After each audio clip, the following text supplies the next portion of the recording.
नमस्कार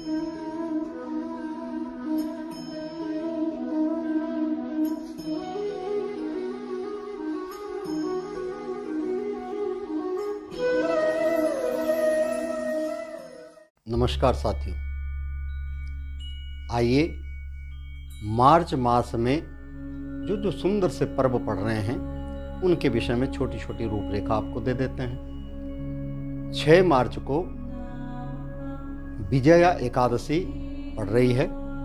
उससे पहले विजया एकादशी के साथ साथ में यानी 4 मार्च को जानकी नवमी है। जानकी नवमी विशेषतः यह व्रत फाल्गुन मास की कृष्ण पक्ष की नवमी को किया जाता है। समस्त सुहाग सामग्रियों से भगवती सीता का पूजन किया जाता है और वैष्णव धर्म ग्रंथों के अनुसार इस दिन जानकी जी का जन्म हुआ था।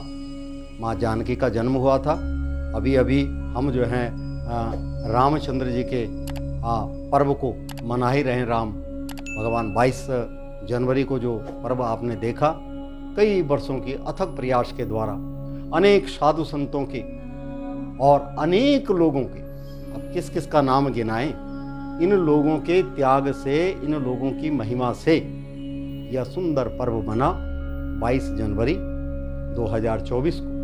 तत्पश्चात इनके अंतर्गत फाल्गुन मास में जो कृष्ण पक्ष की नवमी है, इसको हम जानकी नवमी के नाम से जानते हैं। वैष्णव धर्म ग्रंथों के अनुसार इस दिन जानकी जी का जन्म हुआ था। पूजन क्रिया में चावल, जौ, तिल आदि का हवन किया जाता है और इस व्रत को करने से संतान लाभ तथा समस्त मनोकामनाएं पूर्ण होती हैं।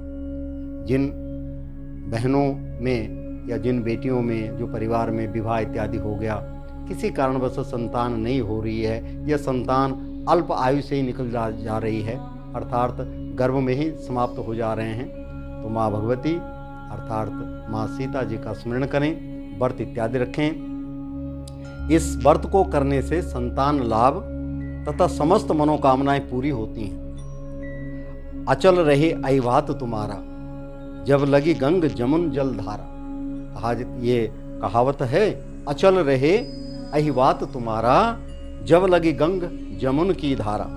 जैसे वाक्यों से पार्वती जी ने सीता को आशीर्वाद दिया था। जब सीता माता जी, रामचरितमानस में बड़ा सुंदर सा वर्णन दिया गया है कि गुरु वशिष्ठ के द्वारा राम लक्ष्मण जनक के उस यज्ञ में, जो कि धनुष तोड़ने की प्रतिज्ञा के साथ में सीता का वर्ण करने का था, उस यज्ञ में दोनों राम और लक्ष्मण अपने गुरुजन विश्वामित्र जी के साथ पहुंचे और उस यज्ञ में सभी राजा, बड़े बड़े धुरंधर जितने आए थे, हार गए और अंततोगत्वा जनक जी को इतनी परेशानी हुई कि आत्मभाव से कहना पड़ा कि यह संसार क्या वीरों से अच्युत हो चुका है।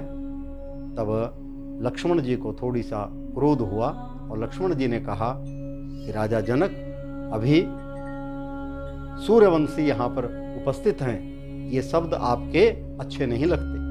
अगर भ्राता की आज्ञा हो तो मैं तो इस धनुष को 2 मिनट में तोड़ दूं। राम जी ने कोई आज्ञा न दी, शांत किया लक्ष्मण जी को। तत्पश्चात विश्वामित्र जी की आज्ञा के द्वारा और सभी देवी देवताओं के अथक प्रयास के द्वारा भगवान राम जी सरस कदमों से उठे। माता जानकी उनको बड़े धैर्यपूर्णक नेत्रों से निहार रही हैं। उससे पहले जब वाटिका में एक दूसरे को देखा तो कुसुमकली माँ पार्वती की प्रार्थना के लिए सीता जी गई और जब प्रार्थना की तो उसी को मंगला गौरी के नाम से प्रसिद्ध है वो पर्व। माता ने पार्वती का जो है प्रयोजन किया, भगवती का ध्यान किया और माता भगवती ने उन्हें बड़ा आशीर्वाद दिया कि जो कुछ तुम्हारे मन में है वो कामनाएं आपकी पूर्ण हों। ऐसा आशीर्वाद लेकर के जब उस यज्ञशाला में पहुंचे और भगवान राम जी के द्वारा धनुष तोड़ दिया गया, तत्पश्चात माता सीता ने, माँ जानकी ने उनको जो है वर्ण कर लिया। उसी प्रकार से उनके चारों अर्थात उर्मिला लक्ष्मण जी के साथ, भरत के साथ मांडवी, सुरतकीर्ति जो है शत्रुघ्न जी के साथ ब्याही गई। राजा दशरथ जी को न्योता भेजा गया और सभी लोग आकर के, एक बड़ा सुंदर सा प्रसंग आता है इसमें। प्रसंग क्या आता है, जब राजा जनक जी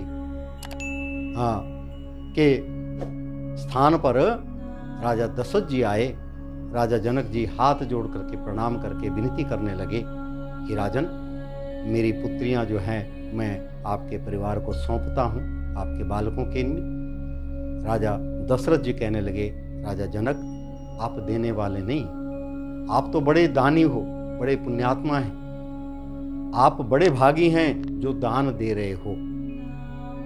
और ऐसे शब्द से चरण स्पर्श किए, प्रणाम किया जनक जी का कि आप तो मुझसे बहुत ऊंचे हैं, उस मान पद में आप सम्मानित हैं। ऐसी प्रथाएं जो चल रही थी, विशेषतः लक्ष्मी वर्धते नारायण, लक्ष्मी वर्ण करता है नारायण।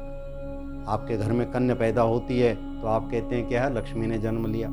आपके घर में बालक पैदा होता है तो कोई कहता है नारायण हुआ है। लेकिन जब विवाह होता है तो लक्ष्मी वर्ण किसका करती है, वर नारायण। इस प्रकार से देवियों के अथः प्रयास, अथः तपस्या, त्याग, तप के द्वारा ही पुरुष जो है नारायण बन पाता है। तो इस जैसे वाक्यों में पार्वती जी ने सीता को आशीर्वाद दिया था, उसी तरह जानकी जी इस व्रत को रहने वाली प्रत्येक स्त्री को आशीर्वाद देती है। और इसी मास के अंतर्गत जानकी नवमी के बाद विजया एकादशी आती है। विजया एकादशी 6 मार्च को है। यह व्रत फाल्गुन मास की कृष्ण पक्ष की एकादशी को किया जाता है। इस दिन भगवान विष्णु की पूजा करने से अनंत पुण्य प्राप्त होता है। पूजन में धूप, दीप, नैवेद्य, नारियल आदि चढ़ाया जाता है और सप्त अन्न युक्त घट स्थापन किया जाता है, जिसके ऊपर विष्णु जी की मूर्ति रखी जाती है। इस तिथि को 24 घंटे कीर्तन करके दिन रात बिताना चाहिए और द्वादशी के दिन अन्न का भरा घड़ा ब्राह्मण को दान दिया जाना चाहिए। इस व्रत के प्रभाव से दुख दारिद्र्य दूर हो जाते हैं, समस्त कार्यों में विजय प्राप्त होती है। और यह शुभ पर्व 6 मार्च 2024 को आपके समक्ष है। तो इन दोनों पर्वों के साथ में आनंदित होइए और भगवान की कृपा से आपके घर में भी यश मान वृद्धि होगी, परिवार में सुख आनंद प्राप्त होगा, धन धान्य की वृद्धि होगी, अनेक प्रकार से लाभ आपको प्राप्त होते जाएंगे। इन्हीं शब्दों के साथ मैं अपनी वाणी को विराम देता हूँ। नए विचारों के साथ आपके समक्ष आएंगे। तब तक के लिए नमस्कार।